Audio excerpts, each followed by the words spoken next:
Voilà, c'est ces cigarettes électroniques japotables, ouais, qui sont un véritable fléau, qui contiennent de la nicotine aujourd'hui, et que les buralistes, quoi qu'on en dise, vendent aujourd'hui à des mineurs. Aujourd'hui, alors, globalement, ça, pour moi, c'est un fait. Il y a deux choses là-dessus. La première, c'est que il y a des entreprises, il y a des industriels aujourd'hui, avec la vapoteuse à usage unique, qui font un marketing qui est non responsable, qui vont sur des réseaux sociaux qui sont adressés à des jeunes, qui font un packaging adressé à des jeunes et qui font des goûts comme marshmallow ou fraise tagada. Et là, je condamne fermement ce genre de... Mais vous avez des buralistes qui vendent ça à des gamins de 13 ans, ça aussi c'est un fait, monsieur Laroche. Malheureusement, je ne dis pas que c'est votre cas aujourd'hui, vous avez des produits alternatifs, mais c'est une réalité, c'est comme ça que ça se passe aujourd'hui. Hein. Oui, alors après, c'est vrai qu'aujourd'hui, les buralistes, pour avoir discuté avec eux aussi de ce phénomène-là, ont créé un conseil d'éthique, et aujourd'hui, ont renforcé leur sensibilisation et font une formation continue à la non-vente aux mineurs de ce genre de produits. Donc il y a aussi une prise de conscience de leur part de pouvoir évoluer.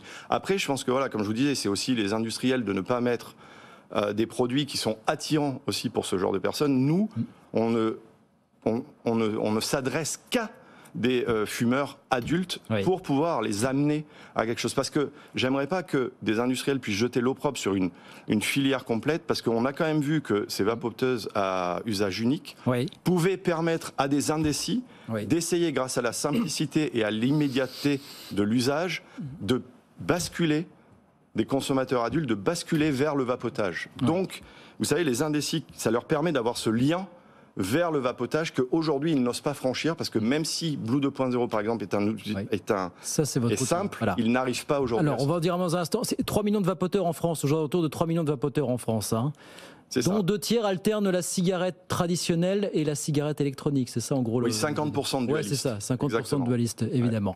Et votre produit à vous, alors Blue 2.0, qui commence à monter en puissance, voilà, c'est quoi l'attrait marketing finalement aujourd'hui? Alors l'attrait marketing aujourd'hui, c'est autonomie, performance et fiabilité.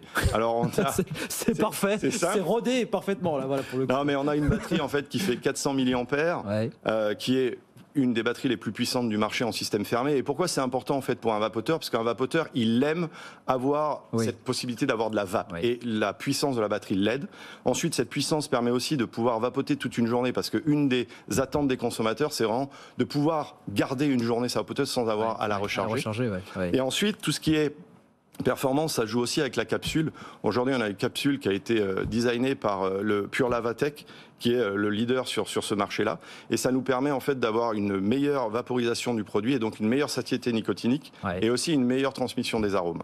Ça, c'est le deuxième point. Et la fiabilité, on a fait plus de 100 tests, que ce soit sur les liquides ou sur la batterie ou sur la capsule, avant de commercialiser Blue 2.0. Bon,